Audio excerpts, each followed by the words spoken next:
Assalamualaikum teman-teman. Perkenalin, my name Miranda dengan NIM 2215007 dengan prodi kecintaan kita, apalagi kalau bukan bimbingan dan konseling pendidikan Islam. And welcome back my podcast. Apa kabar listener? Pastinya baik-baik aja dong. Nah, jadi kali ini aku bakal nge-review buku cerita dengan judul KKN di Desa Penari. Nah, sebelum masuk ke cerita, aku mau memperkenalkan dulu sedikit tentang buku ini. Jadi, buku dengan judul KKN di Desa Penari ditulis oleh Simpleman dengan kategori horor dan diterbitkan pada September 2019 dengan jumlah 253 halaman. Nah, buku ini sendiri aku beli dengan harga 80 ribuan aja. Buat kalian yang pengen punya buku KKN di Desa Penari ini, kan bisa beli di online atau di Gramedia. Jadi cerita ini tuh berawal dari 6 mahasiswa di sebuah universitas Jawa Timur yang ingin melakukan KKN atau kuliah kerja nyata. Nah, mahasiswa itu terdiri dari Nur, Ayu, Widya, Bima, Anton, dan Wahyu. Mereka itu memutuskan memilih Desa Penari sebagai tempat KKN mereka, yang sebenarnya itu udah ditolak sama kepala desa di desa itu. Tapi dengan sedikit pertimbangan, akhirnya mereka diperbolehkan. Tapi dengan syarat harus mematuhi peraturan dan tidak masuk di tempat-tempat yang dilarang oleh desa tersebut.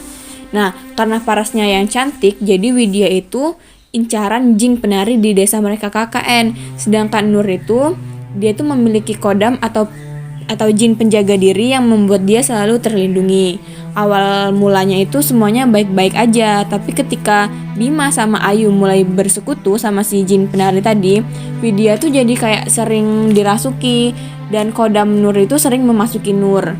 Nah, sampai pada akhirnya Bima dan Ayu itu melanggar peraturan yang sudah ditentukan tadi di desa tersebut kan, yang mendapatkan balasan dari perbuatan tak senonoh mereka berdua. Nah, Bima itu harus menjadi suami dari jin penari tersebut, sedangkan Ayu harus menggantikan posisi jin tersebut yang bernama Badaruhi. Jadi, jin penari itu bernama Badarawuhi. Nah, karena sudah terjebak di persekutuan setan, arwah Bima dan Ayu itu kayak terjebak di bangsa mereka.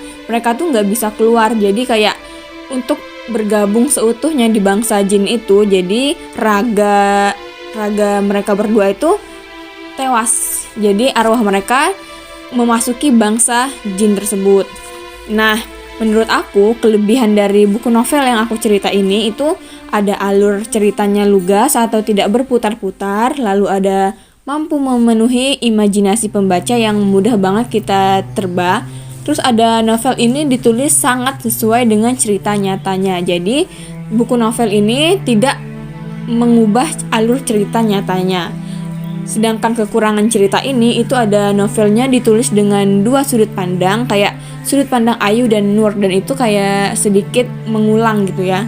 Terus ada ending di buku novel ini kurang memuaskan karena kosakatanya kurang tepat, karena kayak kurang puas aja gitu. Terus ada pemain Anton dan Wahyu kurang terlihat, jadi kayak sedikit jarang dilibatkan. Terus masih ada kesalahan kata dalam penulisannya, tapi itu tidak mempengaruhi pembaca ya, karena ceritanya tetap seru. Nah, dari buku cerita ini kita bisa mengambil kesimpulan bahwa buku ini memberikan kita pelajaran bahwa dimanapun kita berada, kita harus menghargai kepercayaan atau peraturan tempat kita tinggal, dan jangan sekalipun kita menyekutukan Allah demi bersekutu dengan bangsa jin. Nah, sekian dari saya. Semoga teman-teman bisa mengerti dari cerita yang saya review. Waalaikumsalam, dadah.